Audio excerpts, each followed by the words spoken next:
자, 오늘 우리 전도서의 말씀이죠. 이제 이 사실은 그 잠언, 지난주에 했던 잠언도 그렇고 이 전도서도 이 지혜서에 속하는 거잖아요. 그래서 이 지혜는 우리가 세상을 살아가면서 우리가 일상생활 속에서 얻는 그러한 그 지혜죠. 지혜를 또 얘기하고 있고, 근데 오늘 전도서에서 얘기하는 그 지혜는 어찌 보면 여기 보면 헛되다는 말이 굉장히 많이 나온단 말입니다. 1장에 헛되다는 말이 나오고 또 계속 헛되다는 말이 나오다가 또 12장에서 오늘 12장이 마지막 장인데 헛되다는 말이 많이 나와요. 그러니까 이런 헛된 세상 가운데에서 우리가 어떻게 지혜로운 삶을 살아갈 수 있을까라는 것이 오늘의 초점이에요. 그래서 여러분들 오늘의 이 말씀을 여러분들 잘 기억하고 또 잘 여러분 생각해 보면서 하나님의 여러분 가운데 지혜가 충만하길 바랍니다. 이 전도서의 말씀들 하나하나들을 보게 되면은 우리가 세상 속에서 어떤 세상 질서 가운데에서 이렇게 우리의 삶들이 어떻게 적용되어지는지에 대한 것이 중요해요. 그렇죠? 원래 지혜서라고 하는 것은 세상에 여러 가지 질서가 쫙 있단 말이에요. 그럼 그 질서 속에서 우리의 내가 어떻게 그 세상의 질서 속에 맞추어 살까라는 것이 지혜서예요. 그런데 세상을 많이 살아본 오늘 여기 보면은 이제 전도서를 말하고 있는데 1장을 보게 되면은 이 그 전도서를 지은 그 지혜자에 전도자에 대한 소개가 나오는데 뭐라 그러면 이렇게 나와요. 우리 전도서 1장 1절만 사람은 한번 읽어볼까요? 한번 뭐라 그렇게 나와요? 한번 같이 읽겠습니다. 1장 1절 말씀 시작. 다윗의 아들 예루살렘 왕 전도자의 말씀이라. 그리고 2절 한번 읽어보세요. 전도자가 이르되 헛되고 헛되며 헛되고 헛되니 모든 것이 헛되도다. 뭐 사람이 해 아래에서 수고하는 것이 자기에게 무엇이 유익한 이런 식으로 나오죠. 사람에게 무엇이 유익하냐고 이렇게 묻고 있습니다. 그런데 이 지혜서를 쓴 이 전도서를 쓰고 있는 이 사람의 신분이 다윗의 아들이야. 다윗의 아들은 무슨 의미가 있을까요? 모든 사람 가운데 하나님이 극히 사랑했던 사람 한 중이 다윗이에요. 근데 그 하나님이 사랑하는 그 아들이 예루살렘의 왕이란 말, 이스라엘의 유다의 왕이었는데 그 유다의 왕이었던 가장 행복하고 모든 것을 다 소유하고 지혜로웠던 그 왕이 2절에서 말하는 것이 뭐라고 얘기냐면은 헛되고 헛되니 모든 것이 헛되도다. 사람이 해 아래에서 수고하는 것이 자기에게 무엇이 유익한 거라고 말했다는 거예요. 야, 이게 보면은 사람이 가장 부귀영화를 누렸던 그 사람이 왜 이렇게 자기의 인생의 길을 여기 보면 이 전도서 같은 경우는 자기가 활기차고 모든 것이 왕성해서 자기의 그 능력 범위 안에 모든 것이 다 있는 거예요. 이 솔로몬 때에 굉장히 영화로워서 살아가는 궁궐의 모든 그런 환경이나 주변의 모든 나라들이 그 솔로몬한테 조공을 바치는 그런 때란 말입니다. 그러니까 부족함이 없는 그런 때였단 말이에요. 그런데 그의 입에서 헛되고 헛되니 모든 것이 헛되도다라고 얘기한 거예요. 근데 그렇게 얘기하면서 그가 이제 우리에게 주는 그러면 그 지혜서인데 그런 헛된 인생 가운데 우리는 어떤 인생을 살아야지만이 그런 헛된 인생을 우리가 참다웠고 그리고 인생의 온전한 길을 그리고 하나님 주시는 우리에게 준 목적을 달성해갈 수 있을까라는 것에 초점 두는 거잖아요. 그렇죠? 여러분 오늘 우리 지혜서인 전도서를 통해서 우리가 가만히 생각을 해봐도 우리가 살아가는 인생이 어찌 보면 우리가 이 헛된 인생을 살다가 죽으면 어떻게 돼요? 모든 것이 끝장나고 아무것도 없는 것이 보이잖아요. 그렇죠? 그러니까 이러한 헛된 인생 속에서 전도서는 우리에게 그런 헛된 인생에서 참다운 인생의 길이 무엇인가의 길을 여기서 제시해주고 있다는 것입니다. 그래서 잠언서는 매일매일의 삶 속에서 부딪히는 모든 것들을 지혜롭게 살아간 것이고 그리고 전도서는 우리의 통틀어서 우리의 인생 속에 있는 우리의 이 헛된 인생들을 어떻게 그 헛됨으로부터 벗어나는 참다운 인생길을 살아갈 수 있을까라는 것을 우리에게 제시하고 있다는 사실이에요. 할렐루야. 여러분 오늘은 그러한 은혜가 여러분 가운데 있어서 이러한 은혜 속에서 여러분에게 성령의 기름 부으심이 넘치기를 주님으로 축원드리겠습니다. 네, 여러분 이것을 쭉 보면서 이 전도서는 죽음으로 그렇게 끝이 나죠. 죽음으로 사람은 전세 보면 사람은 죽음으로 끝이 난다. 그래서 질문하는 것이 뭐냐면은 사람의 삶이 그러면 무슨 의미가 있을까? 그래서 헛되고 헛되는데 이걸 반복적으로 헛되다고 얘기하는데 어찌 보면 이것이 우리에게 뭐예요? 부정적이고 절망적이에요. 왜? 이놈의 인생이 뭐 이렇게 힘들고 어렵냐? 근데 이 살다가 이렇게 죽으면 끝나는 건데 제가 굉장히 오래전에 있었던 일인데 어떤 이제 감옥에 있던 죄수를 이렇게 며칠 휴가를 주는 게 있어요. 오랜 동안 재수 생활을 하게 되면은 감옥에서 휴가를 줘요. 1년에 며칠씩. 그러니까 모범수에 대해서는. 근데 이 사람은 사람을 죽이고 무기징역을 받았다가 아마 감옥에서 뭐 20몇 년씩 이렇게 살았던 그런 사람인데 한 20년 살고 나서 거기서 이제 자기 어머니가 편찮은 시대를 가지고 휴가를 갔어요. 뭐 4박 5일인 것 같는데 이 양반이 갔다가 마지막 날 감옥소로 돌아오지 아니하고 이 사람이 산에 가서 자살을 해버렸어.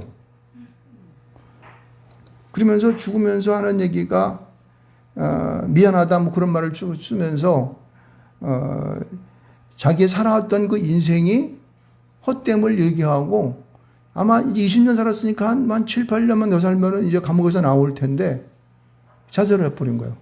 근데 봤더니 뭐 자기하고 이제 감옥소에서 펜팔하고 이렇게 했던 여자한테 가가지고 결혼해달라 그러니까 여자가 결혼 못한다고 되돌렸나 봐. 그러니까 실망해가지고 이제 인생이 더더욱 나이도 벌써 얘가 뭐 45 거의 뭐 쉰을 바라보는 그런 인생이니까 그런 것에 대해서 의미를 못 느낀 것 같아요. 여러분 사람들은 자기가 살아가는 인생 속에서 세상 속에서 무엇인가를 추구하고 그걸 따라가다 보면은요 우리가 결론은 이 솔로몬이 그 부귀영화를 누리면서 헛되다고 고백한 것처럼 모든 것이 어떻게 해요? 헛됨으로 끝날 수밖에 없어요. 그럼 거기에서 우리가 방향을 못 잡는 거예요. 이 감옥에서 나와가지고 휴가 나왔던 그 사람처럼 거기서 보면 자기 자격증을 7개인가 8개나 땄대.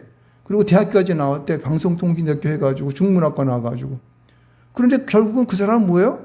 자기 삶에 대한 아무런 목표가 없어지게 되고 목적이 없어지고 사람 의미를 못 느껴버려서 그냥 죽어버리는 거야. 우리 인생의 모습들이 그런 거거든요. 이 지금 전도자인 이 솔로몬이 얘기하는 것이 바로 그 부분을 얘기하는 거예요. 우리 인생의 헛됨에 대한 얘기를 하고 있어요. 자, 그런데 우리가 이제 이 전도서는 12장까지 되어 있잖아요. 그 1장에도 헛되다고 계속 얘기해서 사람들에게 그러한 헛된 인생 속에서 그러면 우리는 어떻게 그 인생의 문제를 우리가 풀 수 있을 것인가 라고 하는 것들을 그들이 막 얘기를 하고 있어요. 잠언서는 뭐 그냥 인생이 뭐 모든 뭐 지식이 충만하고 뭐 육조적인 쾌락과 뭐 이런 뭐 자기의 잘남 뭐 이런 것들로 살아가는데 결국은 인생의 나중에는 뭐예요? 살아가는 모든 것들이 죽음 앞에 나가 보니까 다 어떻게 허약하고 유익하고 아무런 것이 아니고 나를 이루할 사람이 아무런 없고 이러한 자기가 세상 속에서 성공했던 모든 것들, 세상의 지식과 모든 여러 계획과 자기 물질과 위치 또 자기의 무슨 뭐 여러 가지 능력 이런 것들로 성공을 했는데도 불구하고 자기 마음 가운데에 남겨지는 것은 헛됨밖에 없다는 거예요. 헛되다는 거예요. 이런 헛됨 속에서 이것을 극복하는 길이 무엇이냐? 이것을 5장 가운데 뭐라고 그러냐면 이렇게 얘기했어요. 하나님께 올바른 예배를 드려. 5장 1절 3절 말씀 가운데 보면은 하나님께 나아가서 올바른 예배를 드려야 된다라고 하는 것으로 이 사람은 그 틀을, 그 헛됨을 벗어날 수 있는 그 길을 열어가는 것을 볼 수가 있습니다. 여러분, 이 세상 가운데에서 우리 인생의 참맛을 누리기 위해서 뭐 아름다움을 추구하고 물질을 갖다가 많이 소유하고 높은 지위에 올라가고 그리고 또 많은 것들을 이 사람들로부터 그런 자기의 명예를 얻고 하는 이런 것으로부터 어디로 가면 결국은 어떻게 돼요? 결국은 그에게는요, 인생의 막바지에 이르는 죽음이 그를 기다렸다는 것을 알 수 있어요. 왜냐하면 결국 우리는 죽음이니까요.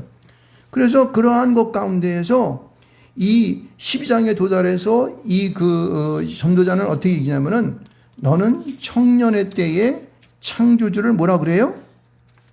기억하라고 얘기했습니다. 그러면 이 말을 가만 뜯어봐야 돼요. 그래서 이제 12장서부터는 이제 좀 이것을 천천히 이 말씀의 의미들을 한번 봅시다. 여러분, 여기 지금 너는 청년의 때라고 말하고 있어요. 그러니까 여기 너라고 얘기하는 것은 이 전도자가 말하는 우리 각 사람의 상대에 대한 어떻게 개개인들에 대해서 지금 콕 짚고 있는 거예요. 믿습니까? 아멘. 여기 오늘 예배드리는 정기와 목사를 비롯한 우리 안수집사님, 권사님들, 우리 성도들의 그런 각자의 개인에 대하여서 너는 청년의 때에 라고 말하고 있는 거예요. 아니, 목사님 지금 나이가 70 가까운데 무슨 청년의 때예요? 지나갔잖아요. 이렇게 얘기할 수 있어요. 여러분, 우리가 인생을 살아갈 때에 나에게 아직 죽음이 오기 전까지는 나는 우리 인생들은 청년의 때인 줄 믿습니다. 왜요? 그 인생을 바로 살아가고 의미 있는 인생을 살고자 하는 모든 사람들은 청년의 때인 거예요. 믿습니까? 무엇인가 할 수 있고 하나님 앞에 꿈을 꿀 수 있고 소망 갖고 나아갈 수 있는 모든 사람들은 청년의 때에 머물고 있다는 사실을 믿으시기를 주님으로 축원드리겠습니다. 그래서 여기서 청년의 때에 대한 얘기를 1장 기억하라 후에 곧 공고한 날이 이르기 전에 이 전부터 청년의 때에 아직 이르지 아니하는 사람들을 말하고 있어요. 그때를 말하고 있어요. 공고한 날이 이르기 전에 너는 아무 낙이 없다고 할 때들이 가깝기 전에 해와 달과 별들이 어둡기 전에 비디의 구름이 다시 일어나기 전에 그리하라. 여러분, 아직도 우리가 종말의 때가 지금 다가오고 있지만은 아직 우리 모두는 뭐예요? 청년의 때에 살고 있음을 믿으시기를 좀 축원드리겠습니다. 크게 아멘을 해야 돼요. 아멘. 예, 할렐루야. 여러분, 이것을 우리가 알아야 되는 거예요. 왜냐면은 그 공고한 날이 오게 되면은요, 여기 보면은 집을 지키는 자들이 떨 것이며 하면서 3절서부터 6절에 이르는 모든 말씀들을 보게 되면요, 이게 참 웃기는 거예요.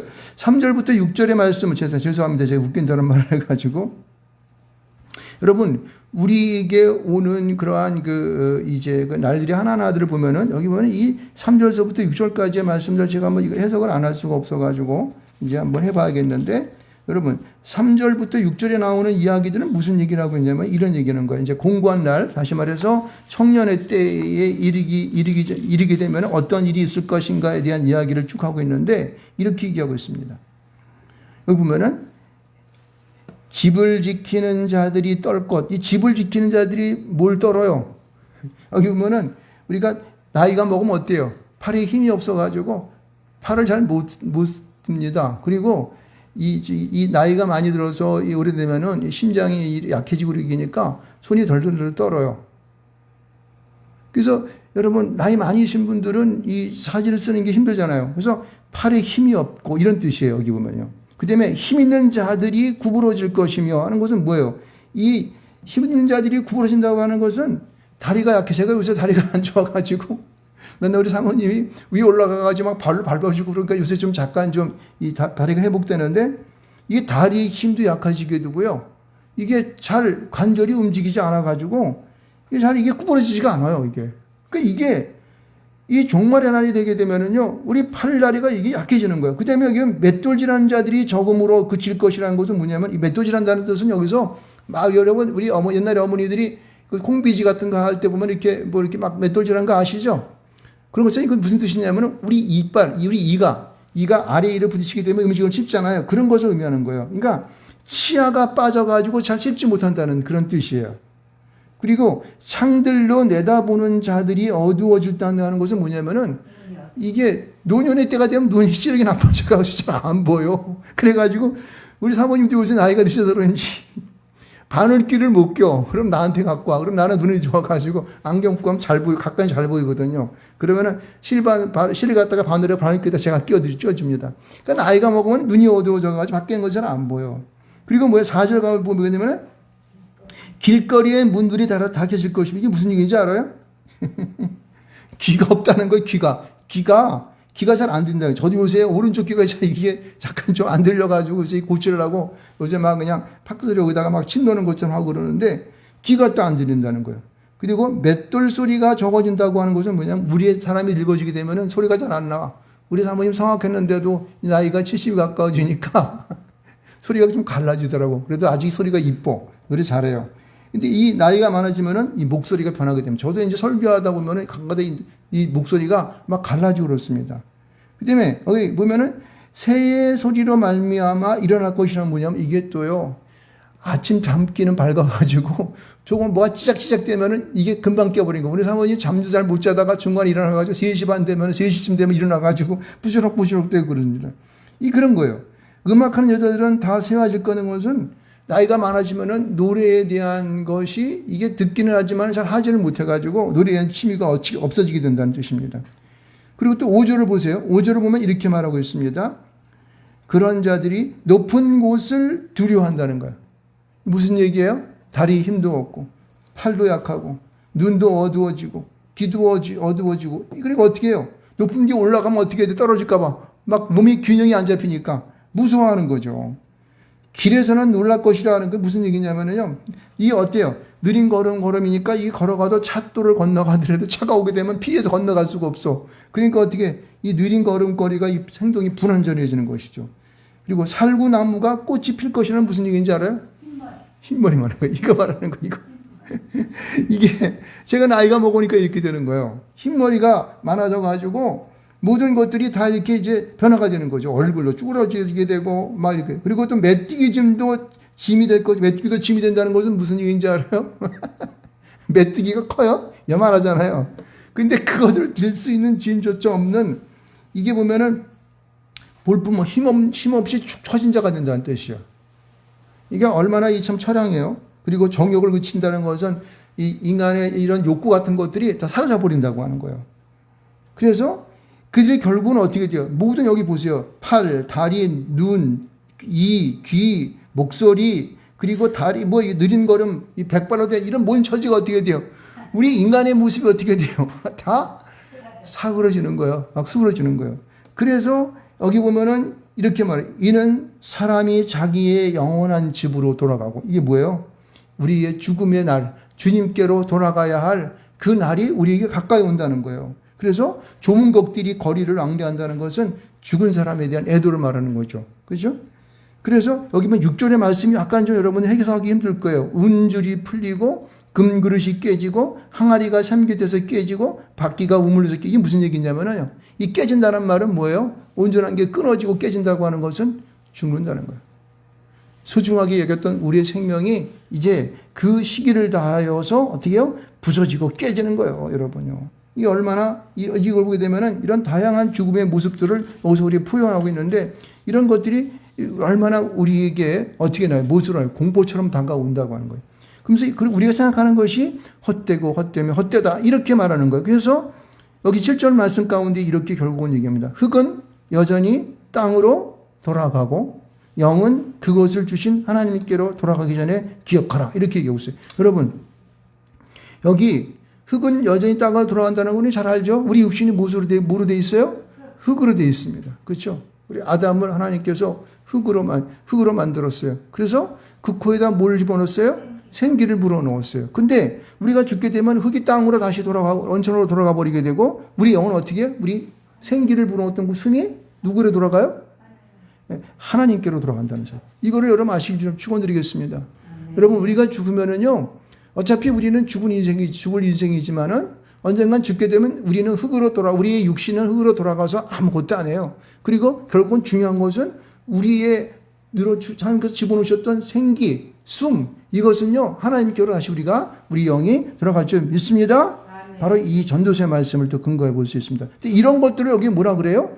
기억하라. 왜? 그런 것이 헛되고 모든 것이 헛되기 때문이라고 하는 것입니다. 여러분, 우리가 살아가야 할 우리 인생이 결국은 우리의 그러한 그 종국을 향하여서 우리의 영이 하나님께 돌아가야 할 그 시기, 우리의 육신이 사그러져서 다시 흙으로 돌아가는, 땅으로 돌아가는 이런 시기가 우리에게 있음을 아시기를 좀 축원드리겠습니다. 여러분, 그런데 이런 것을 이렇게 여기 보면은 8절까지의 말씀, 7절까지의 말씀을 보게 되면은 결국 우리는 죽음을 향하여 달아가는 것이기 때문에 결국은 뭐야? 우리는 헛되단 말이에요. 아이고, 이제 뭐 죽을 인생 뭐까지 아무 잘못해. 아무거나 먹고 그냥 뭐 일도 하지 말고 아무것도 하지 말고 그냥 살다가 죽지. 이렇게 생각한다고 하는 것은 뭐예요? 바보예요. 지혜자가 살 것이 아니라는 거예요.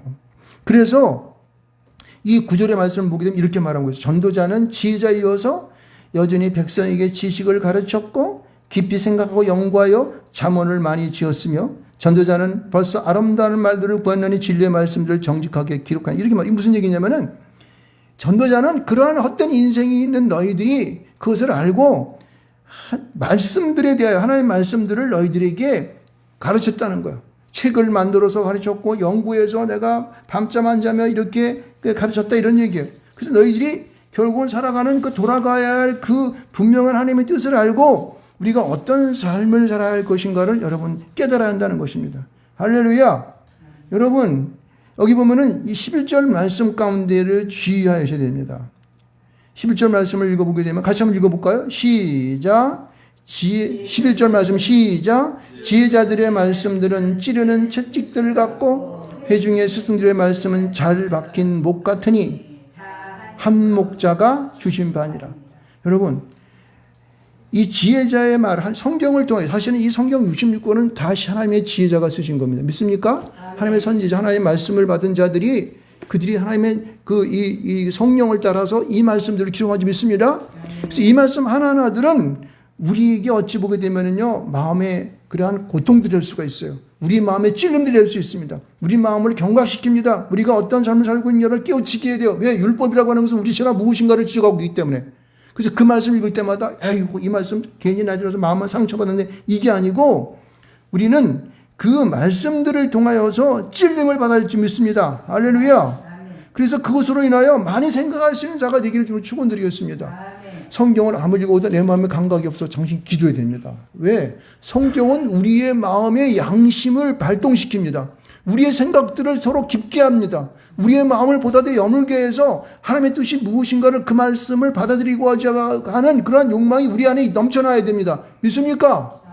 그래서 하나님의 말씀은 살았고 운동력이 있어서 또 그 말씀을 자기 마음 가운데 스펀지 받아들이는 그런 자들에게 하나님의 양심이 살아나는 역사가 나타날 줄 믿습니다. 아멘. 그래서 하나님께서 우리에게 무엇을 요구하는지를 깨우치는 역사가 있어야 되는 거예요.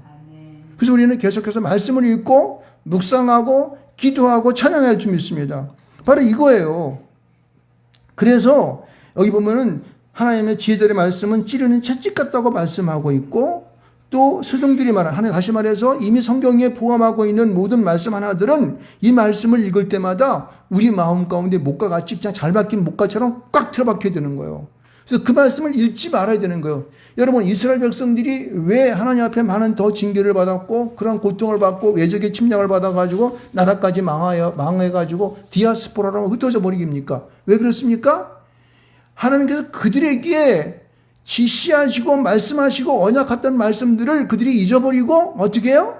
실행하지 아니하고 자기의 좋은 대로 자기의 눈에 좋은 대로 하나님을 없이 여기고 하나님이 어디 있냐고 하는 바람에 그렇게 된 거예요. 여러분 믿습니까? 아멘. 오늘에 살고 있는 우리들은요 과거와 미래에 대하여 걱정하는 삶이 아니라 어떻게 해요? 오늘의 현실에 있는 내 삶 속에서 하나님이 나에게 무슨 말씀을 하시는가를 여러분 어떻게 돼요? 들여다봐야 될 줄 믿습니다. 그 말씀을 내 마음에 받아들여서 내 마음의 양식 가운데에서 나를 깨워야 됩니다. 할렐루야. 아멘. 그럴 때에 내가 어떻게 어떠한 삶을 내가 어떠한 목적으로 살아갈 것인가를 어떻게 내가 깨우칠 수가 있다는 것입니다. 그런 인생이 지혜자에게 이런 말씀을 받는 인생이 지혜로운 인생이 되는 거예요. 참다운 인생이 되는 거예요. 하나님이 기뻐하시는 인생일 줄 믿습니다. 여기 보면은요 11절 말씀 가운데 이 말씀을 더 우리가 유의해야 됩니다. 한 목자가 주신 바 아니라 이게 무슨 얘기예요? 하나님이 이 말씀을 주셨다는 거예요. 예수 그리스도를 통하여 이 땅 가운데 그가 오셔서 복음을 주시는 이 복음의 말씀들이 그 하나님으로부터 비롯됐다는 것입니다. 믿습니까? 아멘. 여러분 그렇기 때문에 이 성경 66권에 나와 있는 이 모든 말씀들 구속사의 흐름을 쫓아서 이 만들어진 이 성경의 말씀들을 우리는 많이 읽고 하나님의 뜻을 분별할 수 있는 그런 삶을 살아가야 한다는 것이에요. 우리 인생이 다 그런 거지 뭐 하면서 그냥 뭐 부어라 마셔라 그냥 대충 넘어가는 거야. 뭐 어렵게 사냐 쉽게 풀어. 쉽게 풀긴 푸는데 그것은 어떻게 쉽게 풀어야 되냐면은 우리가 하나님 안에 들어가야 돼요.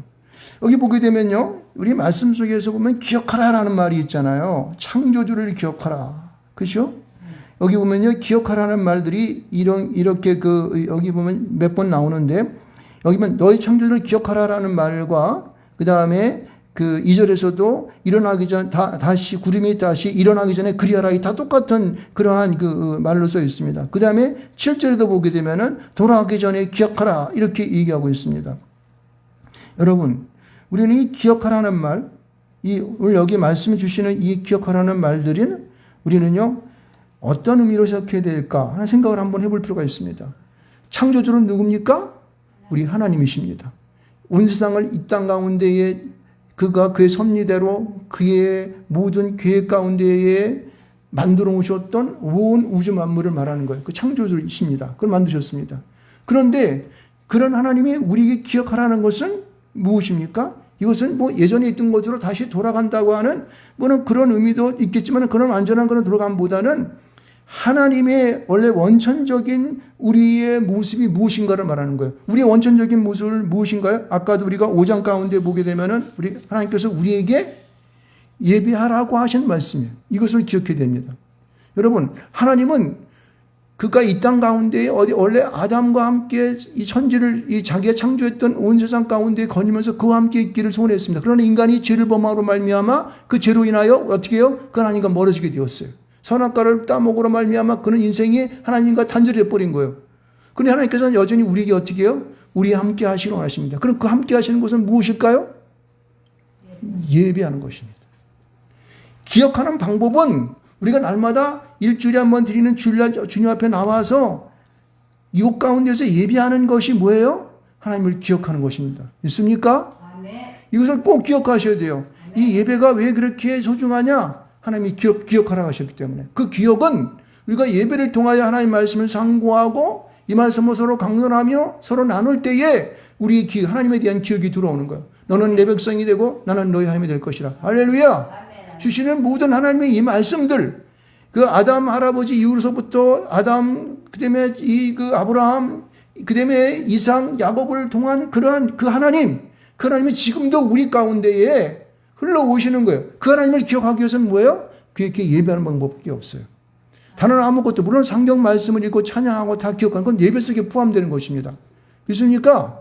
여러분, 이 기억하라는 이 한마디는 뭐냐면은 우리가 하나님 앞에서 예비하여서 그 하나님이 내 안에 보다도 초청되어 오심으로 말미암아 내 양심이 살아나고 내 감정이 주를 향하여 보다도 북받쳐 오르는 그러한 눈물과 그런 어떤 기쁨 속에서 즐거움 속에서 우리가 하나님께 찬양하면서 나가는 이 예배에 있다는 사실을 믿으시기를 축원드리겠습니다.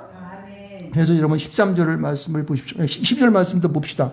12절 말씀 보면은 이렇게 말하고 있어요. 내 아들아, 또 이것들로부터 경계를 받으라. 많은 책들을 짓는 것은 끝이 없고 많이 공부하는 것도 몸이 피곤하다. 이게 뭐예요? 세상 가운데에 이루어지는, 세상 속에서 우리에게 닥칠 수 있는 이러한, 우리가 아무리 공부해도 끝이 없어. 세상에서는 어떻게 해요? 끝이 없어요. 그리고 공부하는 것도 몸이 피곤해. 사람은 제한적이기 때문에. 내가 세상에 아무런 지식을 쌓아서 내가 성공을 하고, 그리고 내가 돈을 많이 벌어가지고 부자가 되고, 그리고 명예가 높아져서 대통령이 된다 할지라도 어떻게 해요? 그것에 대하여 여러분, 우리에게 행복과 우리의 성공에 대한 것은 제한적인 거예요. 왜? 대통령도 봅니까? 감옥 들어가더라고요. 재판받으러 다니고 이런 거라고. 그런 곳에서는 어떻게 해요? 세상에서 누려지는 행복이 제한되어 있어요. 세상에 살 수 있는 것은 제한되어 있다는 거예요. 그것을 넘어서는 방법은 뭐예요? 13절의 말씀이 있습니다. 13절 말씀을 한번 읽어볼까요? 시작. 이래 결국을 다 들었으니 하나님을 경외하고 그의 명령들을 지킬지어다. 할렐루야. 이것이 모든 사람이 뭐라 그래요? 본분. 원래 행하여 사람이 지어진 목적이라는 거예요. 여러분요. 믿습니까? 그러니까 우리가 하나님을 경외하는 것은 예배하는 일이에요. 그 명령을 지키는 것은 그 말씀을 듣고 내가 우리 그대로 따라서 어떻게 해요? 내 삶을 살아가는 것을 믿으시기 바랍니다. 아멘. 그러니까 이 모든 것들은 우리 예배를 통하여, 교회를 통하여 서로 협동하고 그 말씀을 나누고 교제하고, 또 그래서 많은 사람들을 그리스도로 인도하는 그러한 전도의, 그러한 복음을 전도하는 그런 일들이 있다는 사실을 믿으시길 소원드리겠습니다. 여러분, 그래서 여기 기억하라는 이 말씀 속에서는 우리가 예전에 원천적으로 우리 아담을 만들어서 인간을 만들었던 그 아담의 모습으로 물론 돌아가는 모습도 있지만은, 그러나 그것은 우리가 죄를 범함으로 원래의 원래대의 모습으로 다 돌아갈 수가 없습니다. 그렇지만은 우리는 이 예배를 통하여서 우리가 하나님과의 모든 그러한 죄악됨으로부터 벗어나고 하나님을 더욱더 우리가 어떻게 해요? 이 하나님 앞에 예배함을 통하여서 그를 높여드리고 영광을 올려드릴 수 있는 그러한 예배를 통해서 어떻게 우리는요? 회복되어지는 거예요. 있습니까? 그러므로 우리 삶이 그렇게 우리가 기억됨으로 회복됨을 통하여서 우리는 어떻게요? 우리는 하나님 앞에서 놀라운 축복된 삶, 우리에게 주어지는 그러한 참된 인생의 길을 걸어갈 수 있는 우리가 뭐가 된다는 사실입니다. 이것을 기억해야 되는 거예요. 할렐루야. 그래서 여러분, 우리 이 모든 사람의 본분이 이것에 있다고 말을 하고 있고 14절에 뭐냐면 하나님은 모든 행위와 모든 은밀한 일을 선악간에 심판하시라. 결국 그러한 것을 통하여서 우리의 종말의 때 하나님께서 네가 이 땅 가운데 무엇을 하느냐고 우리에게 물으실 것입니다. 여러분, 그래서 전도서가 말하는 우리에게 말하는 이 헛되고 헛되니 모든 것이 헛되도다. 사람이 이 세 아래에서 수고하는 것이 무엇이 유익하냐고 묻는 이 질문 가운데에 그럼 그 헛됨을 위해서 당신은 어떻게 할까? 너희는 무엇을 하고 살 것인가? 라고 우리에게 기억하라고 말하는데 그 말씀은 뭐예요? 그 답은 우리는 하나님 앞에서 예배하는 삶을 살아야 한다. 믿습니까? 이것이 결론이에요. 그 예배 속에는 하나님의 모든 관계가 회복되고 다시 내 자신의 그러한 삶의 길을 우리가 다시 한번 일구어내고 그리고 하나님을 찾아내고 내 삶의 길들을 바로 신장과 같이 잘 뚫린 길과 같은 그런 길로 우리를 인도해 가는 그 사실을 믿으시기를 축원드리겠습니다.